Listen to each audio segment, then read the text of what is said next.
Hi hello ಎಲ್ಲರಿಗೂ ನಮಸ್ಕಾರ. Welcome back to our YouTube channel. ಯಾರೆಲ್ಲ ನಮ್ಮ ಒಂದು ಚಾನಲ್ ಅನ್ನ ಸಬ್ಸ್ಕ್ರೈಬ್ ಮಾಡದೆ ನೋಡ್ತಾ ಇದ್ದೀರಾ, ದಯವಿಟ್ಟು ಸಬ್ಸ್ಕ್ರೈಬ್ ಮಾಡಿ ಅಂತ ಹೇಳ್ತಾ ಇದ್ದೀನಿ. ಯಾಕೆ ಅಂದ್ರೆ ಸಬ್ಸ್ಕ್ರೈಬ್ ಮಾಡದೆ ನೋಡ್ತಾ ಇರೋರೇ ಜಾಸ್ತಿ ಆಗಿದ್ದಾರೆ, ಅದಕ್ಕೋಸ್ಕರ. ಓಕೆ, ಇದು ಬಹಳನೇ ಉಪಯುಕ್ತ ನಿಮ್ಮ ಒಂದು HSTR ಗೆ, GPSTR ಗೆ, ಜೊತೆಗೆ ಅದರಲ್ಲೂ TET ನಲ್ಲಿ ಪೇಪರ್ 1 ಗೆ ಸಂಬಂಧಪಟ್ಟಂತೆ EVS ನ ಎಲ್ಲಾ ಒಂದು ನೋಟ್ಸು ಇದಾಗಿರುತ್ತೆ.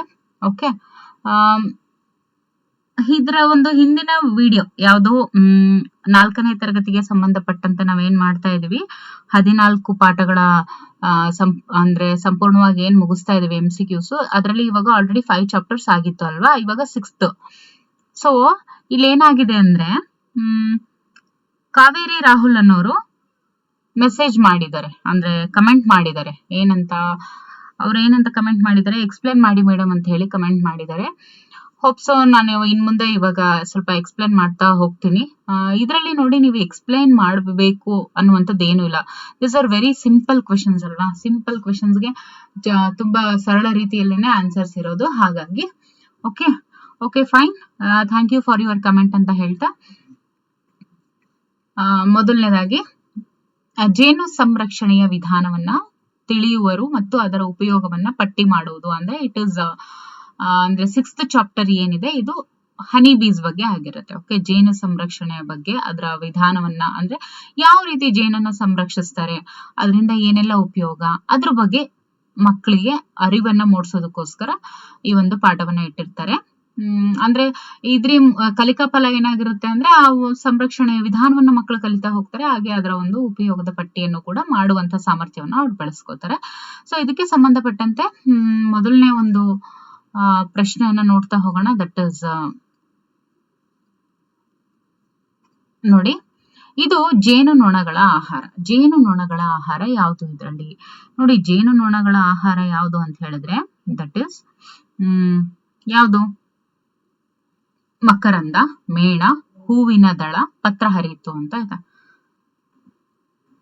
ಮಕರಂದ ನೋಡಿ, ಜೇನುನೊಣಗಳ ಆಹಾರನೇ ಮಕರಂದ ಆಗಿರುತ್ತೆ. ಓಕೆ, ಮೇಣ ಆಗ್ಲಿ, ಪತ್ರಹರಿತು ಅಂದ್ರೇನು ಕ್ಲೋರೋಫಿಲ್, ಹೂವಿನ ದಳ ಅದ್ಯಾವುದು ಅಲ್ಲ. ಓಕೆ, ಮಕರಂದ ಅನ್ನುವಂಥದ್ದು ಜೇನುನೊಣಗಳ ಆಹಾರ ಆಗಿರುತ್ತೆ. ಆ ಹೂವಿನ ಮಕರಂದ ಏನಿರುತ್ತೆ ಅದೇ ಹನಿ ಬೀಸ್ ನ ಒಂದು ಫುಡ್ ಅಂತ ಹೇಳ್ಬೋದು.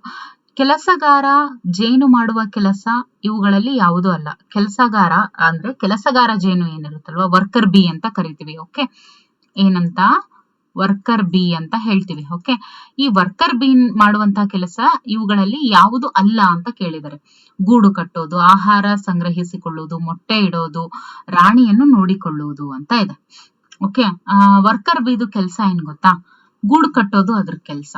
ನೋಡಿ, ಇದ್ರೊಳಗಡೆ ಯಾರೆಲ್ಲ HSTR ಸೈನ್ಸ್ಗೆ ಅಥವಾ GPSTR ಸೈನ್ಸ್ಗೆ ರಿಲೇಟೆಡ್ ಆಗಿ ಯಾರಾದ್ರೂ ಇದ್ರೆ, ಎಪಿಕಲ್ಚರ್ ಅಂತಾನೆ ಒಂದು ಬರುತ್ತೆ, ಎಪಿಕಲ್ಚರ್ ಅಂತ ಹೇಳಿ. ಓಕೆ, ಎಪಿಕಲ್ಚರ್ ಅಂತ ಹೇಳಿದ್ರೆ rearing and culturing of honey bees ಅಂತ ಹೇಳ್ಬೋದು. ಓಕೆ, ಅಂದ್ರೆ ಈ ಒಂದು ಜೇನು ನೊಣಗಳ ಬಗ್ಗೆ ಏನಿದೆಯಲ್ಲ, ಈ ಜೇನುಗಳ ಬಗ್ಗೆನೇ ಅದು ಸಂಕ್ಷಿಪ್ತವಾಗಿ ನಾವಲ್ಲಿ ಓದ್ತಾ ಹೋಗ್ತೀವಿ. ಸೊ ಅಲ್ಲಿ ವರ್ಕರ್ ಬಿ ಏನ್ ಕೆಲಸ, ಕ್ವೀನ್ ಬಿ ಏನಿರುತ್ತೆ ಅದ್ರದ್ದು ಏನ್ ಕೆಲಸ, ಅದ್ರಲ್ಲೆಲ್ಲ ನೋಡ್ತಾ ಹೋಗ್ತೀರಾ ನೀವು. ನೋಡಿ, ಕೆಲಸಗಾರ ಜೇನು ಅಂತ ಹೇಳಿದ್ರೆ ವರ್ಕರ್ ಬಿ ಅಂತ ಕರಿತೀವಿ. ಅದ್ರದ್ದು ಕೆಲಸ ಏನು ಅಂತ ಇಲ್ಲಿ ಕೇಳಿದ್ದಾರೆ.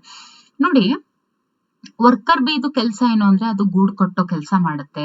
ಓಕೆ, ಜೊತೆಗೆ ಆಹಾರವನ್ನ ಎಲೆಯಿಂದನೂ ತಗೊಂಡ್ ಬಂದು ಸಂಗ್ರಹಿಸುತ್ತೆ. ಅಂದ್ರೆ ಆಹಾರ ಸಂಗ್ರಹಿಸೋದು ಇನ್ ದ ಸೆನ್ಸ್ ಹೂವಿನಲ್ಲಿ ಇರುವಂತಹ ಮಕರಂದವನ್ನ ಹೀರ್ಕೊಂಡು ಬರುವಂತದ್ದು. ಓಕೆ, ಆಮೇಲೆ ರಾಣಿಯನ್ನ ನೋಡ್ಕೊಳ್ಳೋದು, ಇವೆಲ್ಲವೂ ಏನು? ಕೆಲಸಗಾರ ಜೇನಿನ ಕೆಲಸ. ಅಂದ್ರೆ ಮೀನ್ಸ್ ವರ್ಕರ್ ಬಿದು ಕೆಲಸ ಆಗಿರುತ್ತೆ. ಬಟ್ ಮೊಟ್ಟೆ ಇಡೋದೇನಿದೆಯಲ್ಲ, ಇದು ಅದರ ಕೆಲಸ ಅಲ್ಲ. ಮೊಟ್ಟೆ ಇಡುವಂಥದ್ದು ಅದ್ರದ್ ಕೆಲಸ ಅಲ್ಲ. ಓಕೆ, ನಾವುಗಳು ಮನೆಯನ್ನ ನೆಲದ ಮೇಲೆ ಕಟ್ತೀವಿ. ಹಾಗಾದ್ರೆ ಜೇನು ಹುಳುಗಳು ಯಾವ್ದ್ರ ಮೇಲೆ ಕಟ್ತವೆ, ಅಥವಾ ಕಟ್ಟುವಂತ ಸ್ಥಳ ಯಾವುದು ಅಂತ ಹೇಳಿದ್ರೆ, ಮರದ ಕೊಂಬೆ ಮೇಲ್ ಕಟ್ಟುತ್ತೆ, ಪೊಟರೆ ಮೇಲ್ ಕಟ್ಟುತ್ತೆ, ಕಟ್ಟಡದ ತಾರಸಿ ಮೇಲೂ ಕೂಡ ಕಟ್ಟುತ್ತೆ. ಹಾಗಾಗಿ ಇವೆಲ್ಲವುಗಳು ಅನ್ನುವಂಥದ್ದು ಇದರ ಒಂದು ಉತ್ತರ ಆಗಿರುತ್ತೆ. ಜೇನು ನೊಣಗಳು ಹೂವಿನಿಂದ ಹೀರಿ ಜೇನು ಗೂಡಿನಲ್ಲಿ ಸಂಗ್ರಹಿಸಿದ ಮಕರಂದವನ್ನೇ ನಾವೇನಂತ ಕರಿತೀವಿ? ಜೇನುತುಪ್ಪ ಅಂತ ಹೇಳಿ ಕರಿತೀವಿ. ಓಕೆ, ಮನೆಗಳಲ್ಲಿ ಸಾಕುವ ಜೇನು ಯಾವುದು? ಮನೆಗಳಲ್ಲಿ ಸಾಕುವಂತ ಜೇನು, ಹೆಜ್ಜೇನು ಯಾರಾದ್ರೂ ಸಾಕ್ತಾರಾ? ನೋ. ಕೋಲ್ ಜೇನನ್ನ ಸಾಕ್ತಾರ? ನೋ. ಪೆಟ್ಟಿಗೆ ಜೇನು ಏನಿದೆಯಲ್ಲ ಇದು ಮನೆಗಳಲ್ಲಿ ಸಾಕುವ ಜೇನು. ಓಕೆ, ಮನೆಗಳಲ್ಲಿ ಸಾಕುವ ಜೇನು, this is very important. Okay, ಮನೆಗಳಲ್ಲಿ ಸಾಕುವ ಜೇನು ಪೆಟ್ಟಿಗೆ ಜೇನು.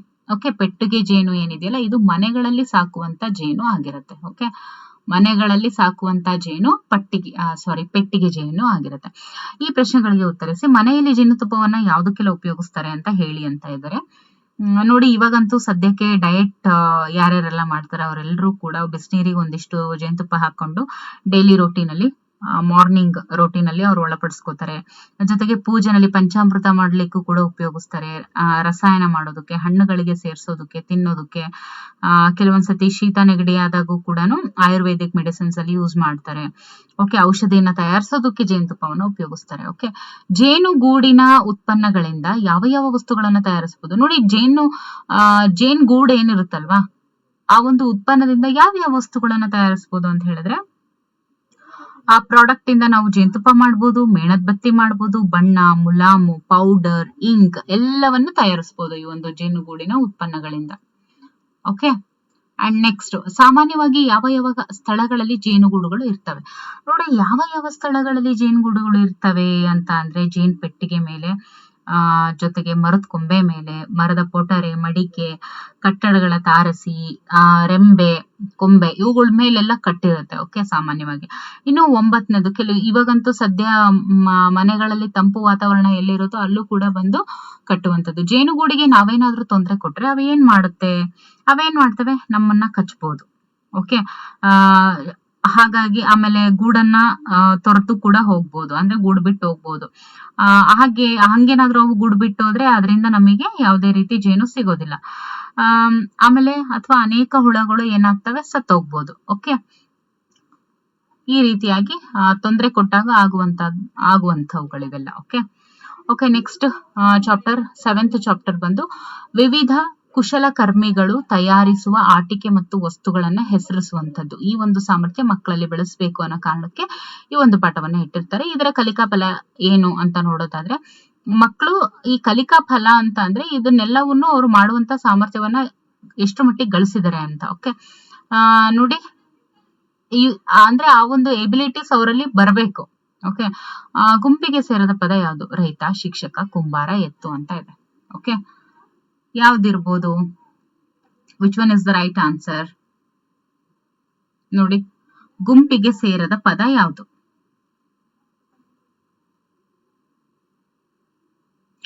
ರೈತ, ಶಿಕ್ಷಕ, ಕುಂಬಾರ, ಎತ್ತು ಅಂತ ಇದೆ. ನೋಡಿ, ರೈತ, ಶಿಕ್ಷಕ, ಕುಂಬಾರ, ಎತ್ತು. ಯಾವುದು? ರೈತ ಕೂಡ ಒಬ್ಬ ಮನುಷ್ಯ, ಶಿಕ್ಷಕ ಕೂಡ ಒಬ್ಬ ಮನುಷ್ಯ, ಕುಂಬಾರ ಕೂಡ ಒಬ್ಬ ಮನುಷ್ಯ. ಆದ್ರೆ ಎತ್ತು ಏನಿದೆ ಇದು ಪ್ರಾಣಿ. ಓಕೆ, ಹಾಗಾಗಿ ಎತ್ತು ಅನ್ನುವಂಥದ್ದು ಸರಿಯಾದ ಉತ್ತರ. ಚಿತ್ರದಲ್ಲಿ ನಡೆಯುತ್ತಿರುವ ಕೆಲಸ ಏನು? ಏನ್ ಕೆಲಸ ನಡೀತಾ ಇದೆ ಅಲ್ಲಿ? ಕಮ್ಮಾರಿಕೆ, ಕುಂಬಾರಿಕೆ, ಅಂಬಿಗ ಮತ್ತೆ ಬಡಗಿ ಅಂತ ಇದೆ. ಉತ್ತರ ಏನು? ಅಲ್ಲಿ ಏನ್ ಮಾಡ್ತಾ ಇದ್ದಾರೆ? ಕಮ್ಮಾರ ಕೆಲಸವನ್ನ ಮಾಡ್ತಾ ಇದ್ದಾರೆ. ಕುಂಬಾರಿಕೆ ಅಂತ ಹೇಳಿದ್ರೆ ಮಡಿಕೆ ಮಾಡೋರ್ನ ಹೇಳ್ತಾರೆ ಅಲ್ವಾ, ಇಲ್ಲಿ ಕಮ್ಮಾರ ಅಂತ ಇದೆ. ಓಕೆ, ಇಲ್ಲಿರುವಂತದ್ದು ಕಮ್ಮಾರ. ಓಕೆ, ನೋಡಿ ಅಲ್ಲಿ ಬಡಿತಾ ಇದ್ದಾರೆ ಅಲ್ಲಿ, ಹಾಗಾಗಿ ಕಮ್ಮಾರಿಕೆ ಅಂತ ಹೇಳ್ತೀವಿ. ಓಕೆ, ಕಮ್ಮಾರಿಕೆ.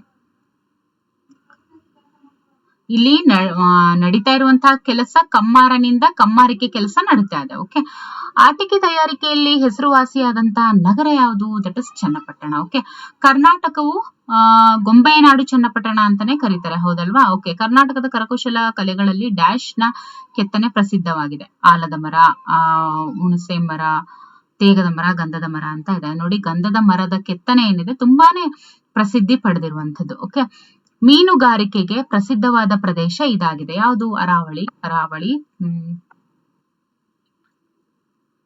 ಪರ್ವತ ಪ್ರದೇಶ, ಬೆಟ್ಟ ಗುಡ್ಡಗಾಡು ಪ್ರದೇಶ. ನೋಡಿ, ಮೀನುಗಾರಿಕೆಗೆ ಹೆಸರುವಾಸಿಯಾಗಿರುವಂತದ್ದು ಕರಾವಳಿ ಪ್ರದೇಶ, ಕೋಸ್ಟಲ್ ಏರಿಯಾಸ್ ಅಂತ ಹೇಳ್ತೀವಿ. ಹೊಸ ಕಸುಬಿಗೆ ಇನ್ನೊಂದು ಉದಾಹರಣೆ ಯಾವುದು?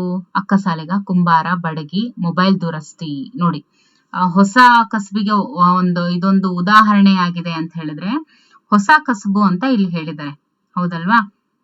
ಓಕೆ, ಹೊಸ ಕಸುಬು ಇದೊಂದು ಉದಾಹರಣೆ ಆಗಿದೆ. ಯಾವುದು?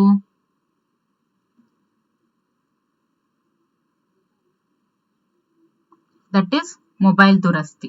ಹೌದಲ್ವಾ? ಹೊಸ ಕಸಬಾಗಿದೆ ಯಾವುದು ಮೊಬೈಲ್ ದುರಸ್ತಿ ಏನಿದೆಯಲ್ಲ, ಇದಕ್ಕೆ ಉದಾಹರಣೆ. ಓಕೆ, ಈ ಮಂಚದ ತಯಾರಿಕೆಗೆ ಸರಿ ಹೊಂದುವ ಜೋಡಿ ಯಾವುದು?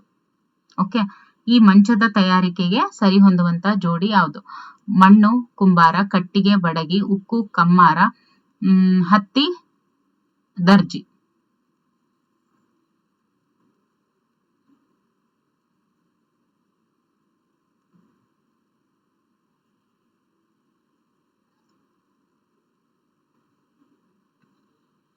ಏನು?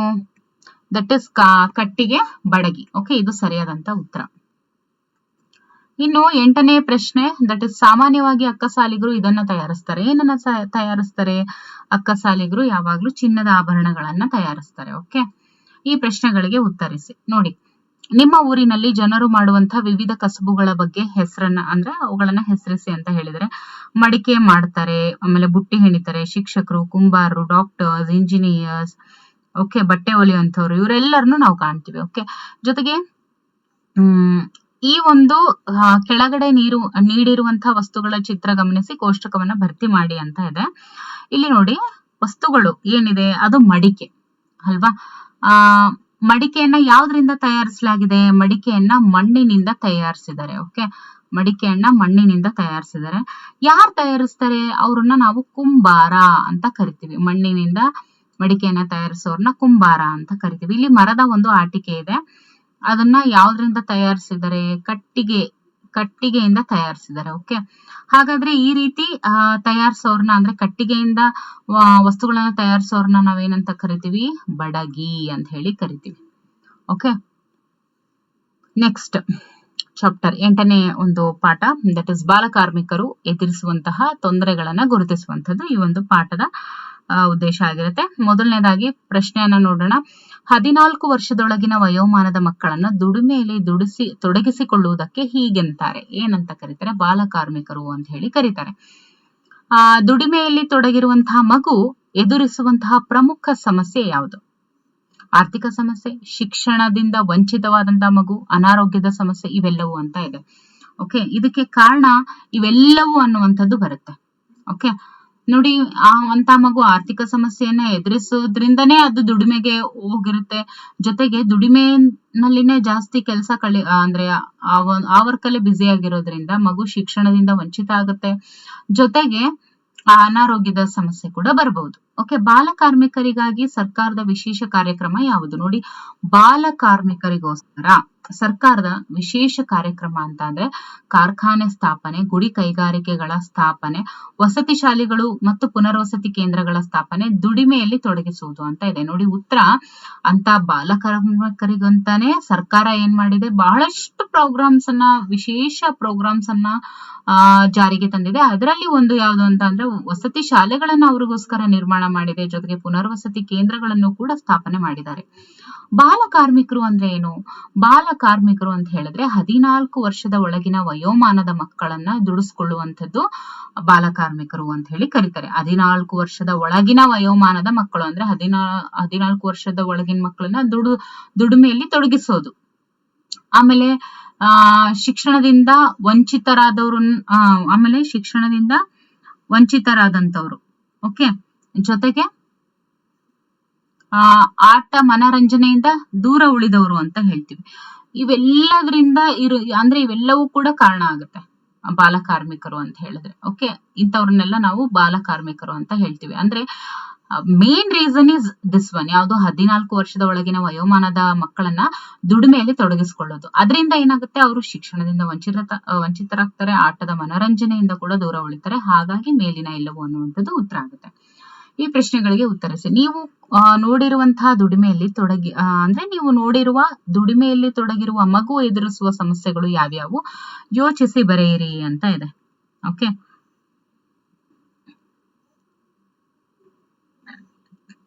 ನೋಡಿ, ಇಲ್ಲೇ ನಾವು ಆಪ್ಷನ್ಸ್ ಅಲ್ಲೇ ನೋಡಿದ್ವಿ. ಏನಂತ ನೋಡಿ, ದುಡಿಮೆಯಲ್ಲಿ ತೊಡಗಿರುವಂತಹ ಮಗು ಮೊದಲನೇದಾಗಿ ಶಿಕ್ಷಣದಿಂದ ವಂಚಿತರಾಗುತ್ತೆ. ಜೊತೆಗೆ ಆಟದ ಮನರಂಜನೆಯಿಂದ ದೂರ ಉಳಿಯುತ್ತೆ ಮಗು. ಹೌದಲ್ವಾ? ಚಿಕ್ಕ ವಯಸ್ಸಿನಲ್ಲಿನ ಮಗುವಿಗೆ ಒಂದು ಕುಟುಂಬದ ಜವಾಬ್ದಾರಿ ಇರುತ್ತೆ. ಜೊತೆಗೆ ಅನಾರೋಗ್ಯದ ಸಮಸ್ಯೆ ಕೂಡ ಉಂಟಾಗ್ಬೋದು. ಇವೆಲ್ಲ ಎದುರಿಸುವಂತ ಸಮಸ್ಯೆಗಳು. ಆಮೇಲೆ ಬಾಲ ಕಾರ್ಮಿಕರು ಅಂದ್ರೆ ಯಾರು? ಈಗ ಆಲ್ರೆಡಿ ನಾವು MCQs ಅಲ್ಲೇ ನೋಡಿದ್ವಿ. ಯಾರು? 6ರಿಂದ 14 ವರ್ಷದ ಒಳಗಿನ ಮಕ್ಕಳನ್ನ ದುಡಿಮೆಯಲ್ಲಿ ತೊಡಗಿಸಿಕೊಂಡ್ರೆ, ಏನು 6ರಿಂದ 14 ವರ್ಷದ ಮಕ್ಕಳನ್ನ ದುಡಿಮೆಯಲ್ಲಿ ತೊಡಗಿಸಿಕೊಂಡ್ರೆ ಅಂಥವರನ್ನ ನಾವು, ಅದು ಶಿಕ್ಷಾರ್ಹ ಅಪರಾಧ ಆಗಿರುತ್ತೆ, ಅಂಥವರನ್ನ ನಾವು ಬಾಲ ಕಾರ್ಮಿಕರು ಅಂತ ಹೇಳಿ ಕರಿತೀವಿ. ಇನ್ನು 7th ಕ್ವೆಶ್ಚನ್ ಈಸ್, ಬಾಲ ಕಾರ್ಮಿಕರ ಸಮಸ್ಯೆನ ಪರಿಹರಿಸೋದಕ್ಕೆ ನಾವೇನ್ ಮಾಡಬಹುದು? ನೋಡಿ, ಬಾಲ ಕಾರ್ಮಿಕರ ಮಕ್ಕಳನ್ನ ನಾವು ಅಂದ್ರೆ ಅದನ್ನ ನಿರ್ಮೂಲನೆ ಮಾಡ್ಬೇಕು ಅಂತ ಹೇಳಿದ್ರೆ 14 ವರ್ಷದ ಒಳಗಿನ ವಯೋಮಾನದ ಮಕ್ಕಳನ್ನ ನಾವು ದುಡಿಸ್ಕೊಳ್ಳೋದು ಶಿಕ್ಷಾರ್ಹ ಅಪರಾಧ ಅನ್ನುವಂಥದ್ದನ್ನ ಫಸ್ಟ್ ಎಲ್ಲಾ ಜನರಿಗೆ ಮನದಟ್ಟು ಮಾಡ್ಬೇಕು. ಅದಕ್ಕೋಸ್ಕರ ಜಾಥಾ ಹೋಗುವಂಥದ್ದು. ಜಾಥಾ ಅಂದ್ರೆ ಏನು? ಇಟ್ಕೊಂಡು ಪ್ರೊಟೆಸ್ಟ್ ಮಾಡೋದು, ಅಂದ್ರೆ ಕಾಲ್ನಡಿಗೆ ಮೂಲಕ ಅಂತ. ಓಕೆ, ಆಂದೋಲನಗಳ ಮೂಲಕ ಜಾಗೃತಿಯನ್ನ ಮೂಡಿಸೋದು, ಅಂದ್ರೆ ಜಾಥಾಗಳ ಮೂಲಕ, ಆಂದೋಲನಗಳ ಮೂಲಕ ಜಾಗೃತಿ ಮೂಡಿಸುವಂಥದ್ದು. ಆಮೇಲೆ ಕಡ್ಡಾಯ ಶಿಕ್ಷಣ ಪಡೆಯುವಂತೆ ಮಾಡೋದು ಕೂಡ ಎಲ್ರ ಜವಾಬ್ದಾರಿ ಆಗಿರುತ್ತೆ. ಕಡ್ಡಾಯ ಶಿಕ್ಷಣ ಏನಿದೆ ಅದ್ರ ಬಗ್ಗೆ ಅರಿವನ್ನ ಮೂಡಿಸ್ಬೇಕು. ಓಕೆ, ಇದಿಷ್ಟು. ಮುಂದಿನ ಒಂದು ಪಾಠ, ದಟ್ ಇಸ್ 9ನೇ ಪಾಠ. ಯಾವುದು? ಕುಟುಂಬದ ಸದಸ್ಯರ ಮತ್ತು ಸ್ನೇಹಿತರಲ್ಲಿ ಇರುವಂತಹ ವಿಶೇಷ ಗುಣಗಳನ್ನ ಮತ್ತು ಕುಶಲತೆಯನ್ನ ಗುರುತಿಸುವಂಥದ್ದು. ಇದಕ್ಕೆ ಸಂಬಂಧಪಟ್ಟಂತ MCQs ನೋಡ್ತಾ ಹೋಗೋಣ. ದಟ್ ಇಸ್, ಬಾಲ್ಯದಲ್ಲಿ ಅಳವಡಿಸಿಕೊಂಡಂತಹ ಕೌಶಲ್ಯಗಳು ಮತ್ತು ಮೌಲ್ಯಗಳಿಂದ ಗುರುತಿಸಿಕೊಂಡಂತಹ ಭಾರತದ ಅತ್ಯುತ್ತಮ ತಂತ್ರಜ್ಞಾನಿ ಯಾರು? ಅಥವಾ ಈ ನಾಲ್ಕು ಆಪ್ಷನ್ಸ್ ಅಲ್ಲಿ ಒಬ್ಬರಾಗಿದ್ದಾರೆ. ಯಾರವರು? Mother Teresa, sir M Visvesvaraya, Balakrishna, doctor Rajkumar. ನೋಡಿ, ಬಾಲ್ಯದಲ್ಲಿಯೇ ಅಳವಡಿಸಿಕೊಂಡ ಕೌಶಲ್ಯಗಳು ಮತ್ತು ಮೌಲ್ಯಗಳಿಂದ ಗುರುತಿಸಿಕೊಂಡಂತಹ ಅದು ಭಾರತದ ಅತ್ಯುತ್ತಮ ತಂತ್ರಜ್ಞಾನಿ ಅಂತ ಹೇಳಿದ್ರೆ ದಟ್ ಇಸ್ ಟೆಕ್ನಿಷಿಯನ್, ಹೌದಲ್ವಾ? ಹಾಗಾಗಿ ಯಾರು ಅಂತ ಒಬ್ಬ ತಂತ್ರಜ್ಞಾನಿ ಯಾರು? ಟೆಕ್ನಿಷಿಯನ್ ಅಂತ ಹೇಳ್ತೀವಿ. ಟೆಕ್ನಿಷಿಯನ್ ಅಂತ ಬಂದಾಗ ನಾವು ಯೂಶಲಿ ಅಂದ್ರೆ ಆ ಒಂದು ಗುಂಪಿಗೆ ಸೇರಿಸುವಂಥದ್ದು ಯಾರನ್ನ ಅಂತ ಹೇಳಿದ್ರೆ ದಟ್ ಇಸ್ ಇಂಜಿನಿಯರ್ಸ್. ಸೊ ಹಾಗಾಗಿ ಸರ್ ಎಂ ವಿಶ್ವೇಶ್ವರಯ್ಯ ಅವರನ್ನ ನಾವು ಈ ಒಂದು ಹೇಳಿಕೆಗೆ ಅನುಗುಣವಾಗಿ ನಾವು ನೋಡ್ಬೋದು. ಕುಟುಂಬದ ಸಂಬಂಧಗಳೊಂದಿಗೆ ದೊರೆಯುವ ಅಂಶ ಇದಾಗಿದೆ. ಕುಟುಂಬದೊಂದಿಗೆ ನಾವು ಸಂಬಂಧವನ್ನ ಬೆಳೆಸ್ಕೊಂಡಾಗ ದೊರೆಯುವಂತಹ ಅಂಶ ಪೋಷಣೆ, ಶಿಕ್ಷಣ, ಮೌಲ್ಯ, ಇವೆಲ್ಲವುಗಳ ಬಗ್ಗೆ ಕೂಡ ನಾವು ಕುಟುಂಬದ ಸಂಬಂಧ ಚೆನ್ನಾಗಿತ್ತು ಅಂದಾಗ ಇವೆಲ್ಲವೂ ಕೂಡ ಇರುವಂಥದ್ದು. ಓಕೆ, ಕುಟುಂಬದ ಮೌಲ್ಯಗಳಿಂದ ಸಮಾಜದಲ್ಲಿ ಆಗುವಂತ ಬದಲಾವಣೆಗಳು. ನೋಡಿ, ಕುಟುಂಬದ ಮೌಲ್ಯಗಳಿಂದ ಏನೆಲ್ಲ ಬದಲಾವಣೆ ಆಗುತ್ತೆ? ಎಲ್ಲಾ ಕ್ಷೇತ್ರದಲ್ಲಿ ಮಹಿಳೆಯರು ಕಾರ್ಯನಿರ್ವಹಿಸುತ್ತಿದ್ದಾರೆ, ಬಾಲ್ಯ ವಿವಾಹ ಕಡಿಮೆ ಆಗಿದೆ, ಶಿಕ್ಷಣ ಮಕ್ಕಳ ಮೂಲಭೂತ ಹಕ್ಕಾಗಿದೆ. ಇವೆಲ್ಲವೂ ಕೂಡ ಇದಕ್ಕೆ ಸರಿಯಾದಂತ ಉತ್ತರ. ಆಮೇಲೆ ಕುಟುಂಬದ ಸದಸ್ಯರಲ್ಲಿ ಮೆಚ್ಚಬಹುದಾದಂತ ಗುಣ ಯಾವುದು?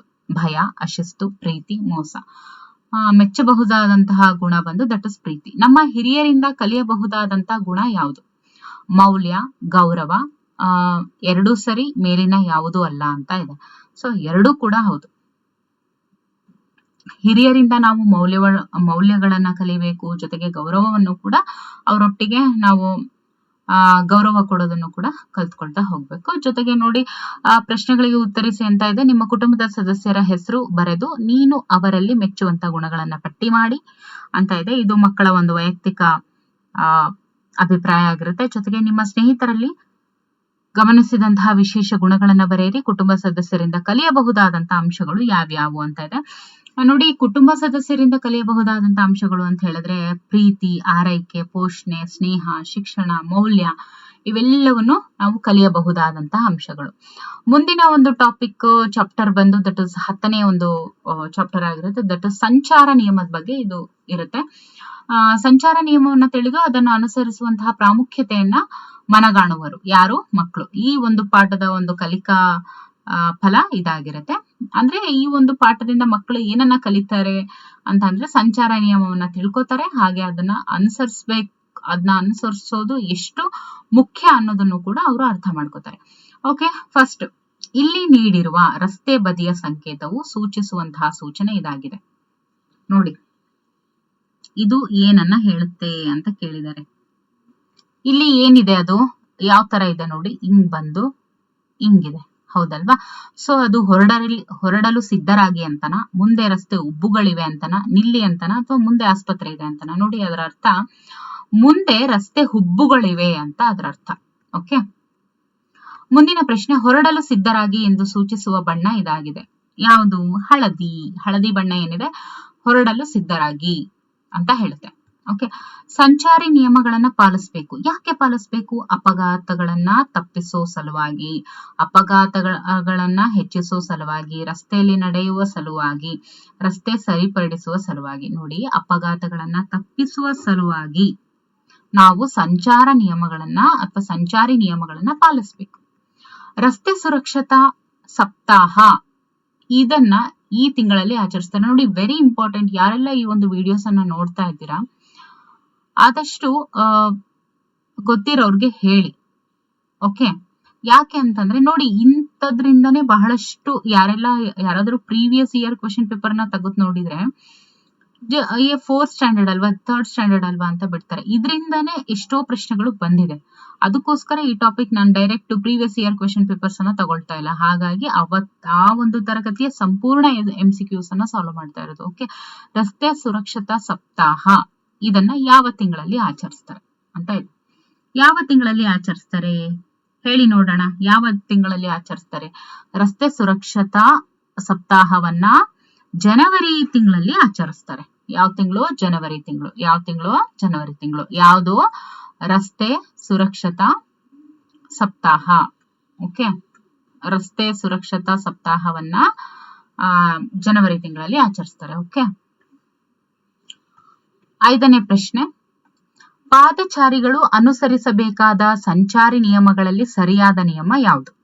ಪಾದಚಾರಿಗಳು ಜೀಬ್ರಾ ಪಟ್ಟಿಯಲ್ಲಿ ರಸ್ತೆಯನ್ನ ದಾಟಬೇಕು, ರಸ್ತೆ ಎಡಬದಿಯಲ್ಲಿ ನೋಡಿ ಚಲಿಸಬೇಕು, ಸಂಚಾರಿ ನಿಯಮ ಪಾಲಿಸದೆ ರಸ್ತೆ ದಾಟುವುದು ಅಂತ ಇದೆ. ಎ ಮತ್ತು ಬಿ ಎರಡೂ ಸರಿ ಅಂತ ಇದೆ. ನೋಡಿ, ಉತ್ತರ ಬಂದು ಪಾದಚಾರಿಗಳು ಯಾವಾಗ್ಲೂ ಜೀಬ್ರಾ ಪಟ್ಟಿಯಲ್ಲಿನೇ ರಸ್ತೆಯನ್ನ ದಾಟಬೇಕು. ಜೊತೆಗೆ ಜೀಬ್ರಾ ಪಟ್ಟಿ ಅಂದ್ರೆ ಏನು? ಬ್ಲಾಕ್ ವೈಟ್ ಏನಿರುತ್ತಲ್ವಾ ಫುಟ್ಪಾತ್ ಮೇಲೆ ಅದನ್ನ ಹಾಕಿರ್ತಾರಲ್ವಾ, ಅದನ್ನ ನಾವು ಜೀಬ್ರಾ ಪಟ್ಟಿ ಅಂತ ಕರಿತೀವಿ. ಅದ್ರ ಮೇಲೆನೆ ದಾಟಬೇಕು. ಜೊತೆಗೆ ರಸ್ತೆ ಎಡಬದಿಯಲ್ಲಿ ನೋಡಿ ಚಲಿಸುವುದು ಅಂತ ಇದೆ. This is the right answer. So that A and B ಎರಡು ಕೂಡ ಸರಿ.